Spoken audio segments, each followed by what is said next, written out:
First and foremost, thank you to all the guest speakers and listeners who have continued to support this podcast, People of Color in Psychology. My goal is to support the experience of people of color in psychology and create a voice for the work that we are doing. Furthermore, the hope is to increase awareness about specific mental health needs in communities of color. The second point I would like to make is that the Multicultural Counseling Institute, which is the organization that this podcast is a part of, was recently approved to become an APA CE sponsoring organization. This means that we will be looking for instructors of color to deliver CE presentations based on their area of clinical or research expertise. More details will be provided on TMCI's website in the coming months. I hope that through these channels, such as podcasting, CE training, and blogging, we can share knowledge, ideas, experiences, and make conversations about race, ethnicity, and culture a natural part of our professional experience, training, and journey. This month, we are celebrating Asian American and Pacific Islander Heritage Month. As such, you will be seeing more episodes with AAPI mental health professionals than in previous months. We will be showcasing a series of conversations with AAPI mental health professionals about their contributions. We'll take a deep dive into each of their specialty clinical or research areas and offer practical tools to consider as part of our personal and professional journey. Another consideration in producing this month's content is the importance of creating a shared community. Therefore, I hope to continue publishing conversations with other BIPOC mental health professionals. Before we get into the episodes for this month, I would like to share a brief history of AAPI Heritage Month with information pulled from multiple sources online. These sources will be listed in the show notes.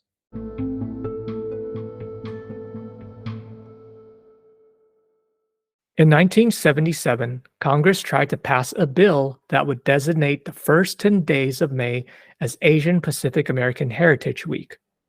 The month of May was chosen to commemorate the arrival of the first known Japanese immigrant to the United States on May 7, 1843, and to honor the completion of the Transcontinental Railroad on May 10, 1869, in which building the railroad involved 10,000 to 20,000 Chinese workers.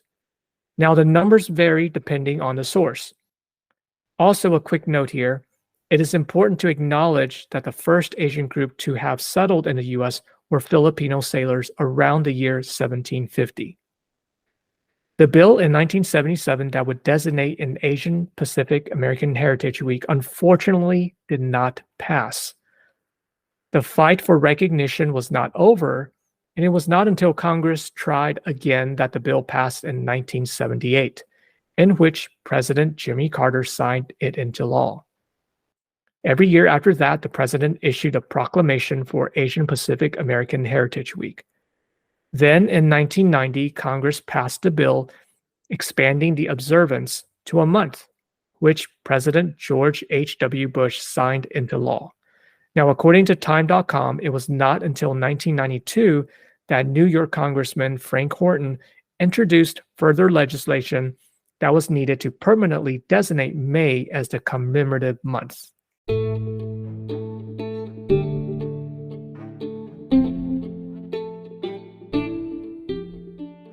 Now, Asian American Pacific Islander Heritage Month is celebrated annually throughout the United States. AAPIs have made significant contributions to American society in every field imaginable, including psychology. My hope is that in the spirit of AAPI in this podcast, that we not only reflect upon the contributions of AAPI psychologists just this month, but use this month to continue building upon a deeper and stronger connection with ourselves and others. So please join us for this month's special series as we highlight AAPIs in the field of psychology.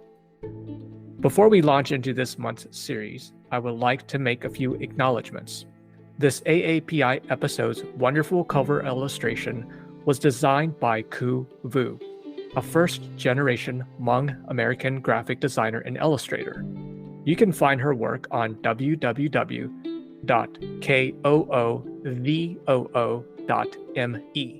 I also want to acknowledge JP Navarro, a Filipino who describes himself as a third culture kid, for the amazing logo he created for the Multicultural Counseling Institute and the podcast. Finally, thank you everyone for listening. Please share and subscribe to the podcast, People of Color in Psychology.